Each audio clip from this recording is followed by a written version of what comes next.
Hello বন্ধুরা, আজকে ব্লগটা এখান থেকে শুরু হচ্ছে। আজকে আমরা যাচ্ছিলাম গড়িয়াহাটে। তো আজকে আমার ফুল ফ্যামিলি আউটিং। এই বেরিয়ে গেছি, বেরোতে আজকে প্রচুর দেরি হয়ে গেছে, কারণ আজকে রবিবার। তো দোকান আজকে আমার বন্ধ ছিল বলে ঘরের কয়েকটা কাজ আর ঘর পরিষ্কার তো শুরু হয়েই গেছে মহালয়ের সামনে, আর মহালয়ার পর আমাদের আর ঘর পরিষ্কার করতে নেই। তাই বেরোতে বেরোতে প্রায় 7টা বেজে গেছিল। আর তারপর ট্যাক্সি করলাম, করে একটা বেরিয়ে পড়লাম আমরা আর কি। তো এই আমরা যাচ্ছি। আর আজকে আমরা 4জন বেরিয়েছি, এতদিনে প্রথমবার।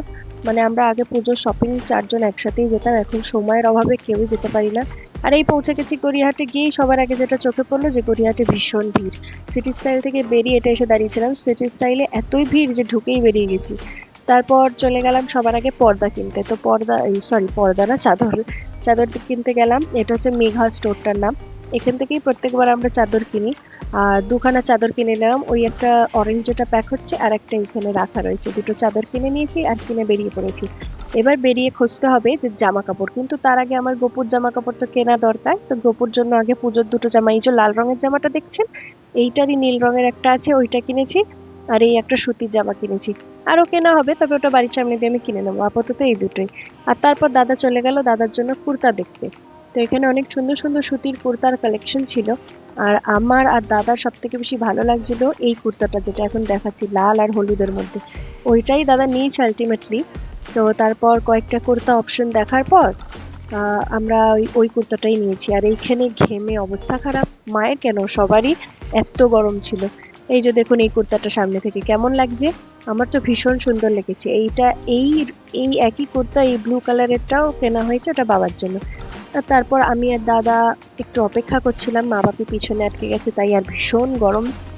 আর তারপর চলে গেলাম একটু জুডিওতে। জুডিওতে যত ভিড়, কালেকশন সেই হিসেবে কিচ্ছুই ছিল না। আমার মনে হয় সব বিক্রি হয়ে গেছে আর কি। তো এই আমি আর দাদা। তবে একটুখানি স্বস্তি জুডিওতে ঢুকে, কারণ এসি রয়েছে, বাইরে তো ভীষণ গরম। তারপর তাও খুব খোঁজাখুঁজি করে যাও বা জিনিস পছন্দ হলো, এত বেশি লাইন ছিল যে লাইনের জন্য আর জিনিস না নিয়েই চলে এলাম। তাও কিছুক্ষণ একটু হাওয়া খাওয়া হয়ে গেল ভিতরে গিয়ে আর কি। তো এই দেখুন, এখান থেকে আমি দেখাচ্ছি কত বেশি ভিড় ছিল। কাউন্টারগুলোই তো বিশেষ করে এত লম্বা কিউ। তারপর বাইরে বেরিয়ে স্ট্রেট গেলাম মায়ের জন্য শাড়ি কিনতে, কারণ মায়ের এখনো কিচ্ছু কেনা হয়নি। তো শাড়ি কিনতে গিয়ে মা একখানা শাড়ি কিনেওছে। আর তারপর শাড়ি ঠাড়ি কেনার পর আমরা মোমো খেতে বসে গেলাম একটু। ওই রাত্রির আর কিচ্ছু পাওয়া যায় না মোমো ছাড়া। এখন যে টাইমে এইটা দেখাচ্ছি তখনই 10টা বেজে গেছে। আর তারপর দাদা আইসক্রিম খাওয়াচ্ছে। আর তারপর আমাদের শুরু হলো ঝামেলা।